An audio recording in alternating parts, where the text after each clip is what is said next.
রাজধানী গুলশান 2-এ একটি বাসা থেকে মোহাম্মদ রফিক ও সাব্বির নামে দুজনের মরদেহ উদ্ধার করেছে পুলিশ। পুলিশ ও প্রত্যক্ষদর্শীরা জানান এই দুজনকে ঘরের ভেতরে কুপিয়ে হত্যা করা হয়েছে। এ ঘটনায় এখনো কাউকে গ্রেপ্তার করা হয়নি। আরও জানাচ্ছেন ইয়াসিন রানা।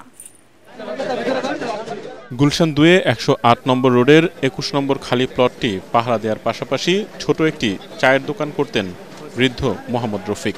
এই প্লটেই ছোট বাসায় দোকানের কর্মচারী সহ থাকতেন তিনি।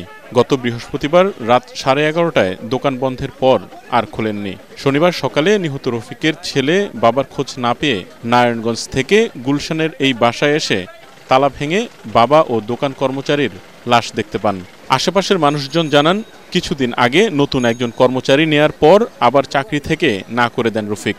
শুক্রবার ভোরে সেই ছেলেকে গেট তালা মেরে বের হতে দেখেছেন অনেকেই। ওনার বড় ছেলেরে নিয়ে সামনে রেখে আমরা তালা ভাঙছি। ভাঙার লগে লগে দরজাতে খুলতেই অনেক প্রচুর গন্ধ বেরিয়েছে। তখন এই দেখি কাঠের উপরে চাদর দিয়ে ঢাকায়। তখন চাদরটা ছড়াইয়া দেখি একদম দুজনই একদম রক্ত অবস্থা পড়ে রয়েছে, বডিটা মাঝখানে পড়ে রয়েছে দুজনের লাশের। দুজন কর্মচারী, একজন উদ্যোগ নিচে, ওই ছেলেটাই সম্ভবত মারছে। যেহেতু আমরা যে ফুটেজে যতটুকু দেখলাম 6:22 ও বাইরে হইতেছে ভিতর থেকে। শুক্রবার 6টা সকাল 22-এ। গুলশান থানার ওসি জানান, ঘটনাস্থল থেকে ক্রাইম সিন আলামত সংগ্রহ করেছে। তদন্ত শেষে বিস্তারিত বলা যাবে।